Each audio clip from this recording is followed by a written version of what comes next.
Hello everybody, how are you? I hope you're enjoying the videos here. This is the video for learning objective number 2 for topic 4.1 securities.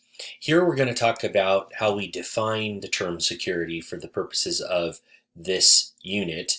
Again, as is the case with other legal terms, that term can mean other things in other contexts, but for here we'll talk about how the law defines the term security, and then we'll look at the different kinds of securities that you may encounter.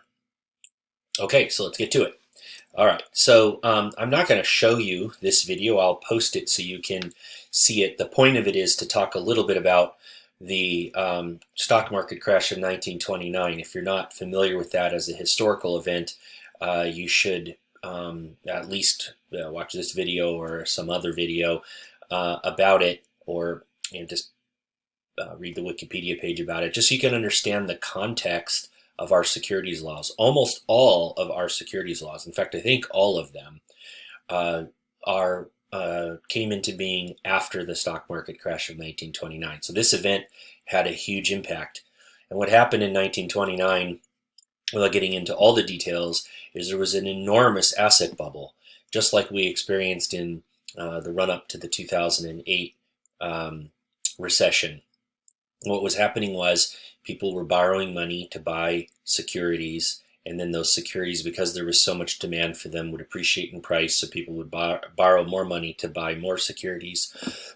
And eventually this kind of activity comes to a crash. That's a bubble. It's a classic bubble, and you see it in all kinds of contexts. But what also happened in 1929 was a lot of fraud. So there were a lot of stocks and bonds that were just pure fraudulent. And so after 1929, the federal government passed laws that required the regulation of the securities industry, and now it's one of the most regulated activities that you can engage in as a business. We'll talk in the next learning objective about how that regulation works. But for our purposes now, just know that when you look at the securities laws, when you're thinking about the securities laws, they were written in, and they've been updated since, but they were written in the early 1930s. Okay. All right, so I'm going to move my picture. I am not going to read this to you, but this is the definition straight out of the Securities Act of 1933 for what is a security.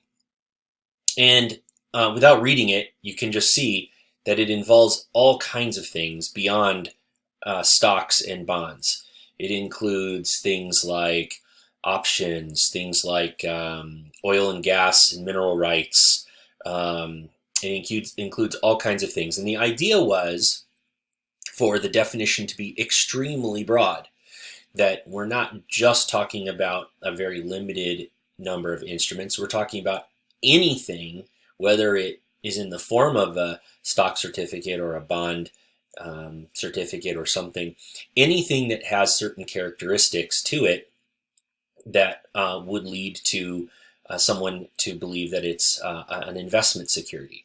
And so we're going to look at that here next in the definition, how the Supreme Court, about 10 years after, a little more than 10 years after the securities laws were passed, how it defined a security. And so what the court did was it took a very broad approach to what is a security. So if you look here in the Howey case, and it's discussed in the book, and you can look up more about it. I actually have a link here, which I will post, that you can read the story. It's actually kind of an interesting history about who this gentleman, Mr. Howey, was. But basically, to keep it short, he owned citrus groves in Florida. And so what he would do is he would keep them, some of them for himself, and then he would sell contracts to people to buy the acreage that he wasn't using. And so these contracts basically said that the person to whom he was selling the land was buying it, leasing it back to him, and then he was operating the citrus groves on the land, and then would pool the profits from the sale of the citrus and then share it with the people who had bought the land. And so the purchasers were not farming the land. They didn't go to the land. Many of the people he sold these contracts to didn't even live in Florida at the time. And so all they were doing was investing in the citrus groves. And what the court said was that this is a security. And so they used this definition for what it means to be a security. So an investment contract under the Howey test is any transaction, okay, so it has to be some kind of business transaction. Sorry, I still have the cough. Any transaction in which one person invests and in a common enterprise, which means that you're pooling the resources and sharing the outcome, and that you're expecting profits from this. So if you're giving money to a nonprofit, if you're donating money to a nonprofit, that wouldn't be a security because you're not expecting to receive a profit from it. But if you take your money, invest it in an enterprise with other people, and you expect to receive profits that you derive primarily from the work of others.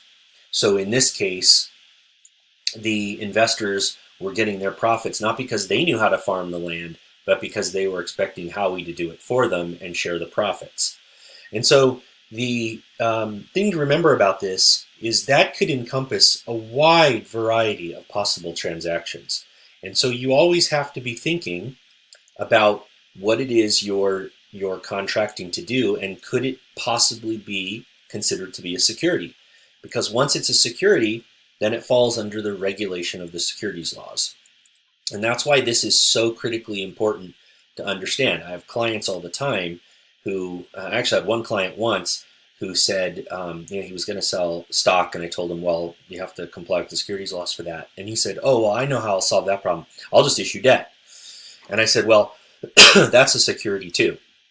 And he thought securities just meant stocks, but they mean not only stocks, but all these other things, including debt instruments and other derivative instruments, and even, as is the case with Howey, could be a contract for the purchase of land if it's structured in such a way that meets the Howey test elements. Okay, so the big thing to remember is that a security is a very broad definition of any kind of investment contract where an investor invests in a common enterprise with somebody else, they pool the resources, share the proceeds, and receive a profit because of somebody else's work. If all of those elements are there, you meet the Howey test and you have a security. That's clearly the case in a stock. It's clearly the case in a bond, and all of those other items that were on that list that I showed you. So just basic element is, remember, stocks, bonds, investment contracts, plus a wide range of other transactions that might meet those standards. Okay, so very broad, very easy for the courts to determine that something is a security. Okay, that's it for the definition of a security. We'll move on next to how securities are regulated. Okay, I'll see you in the next video. Thanks.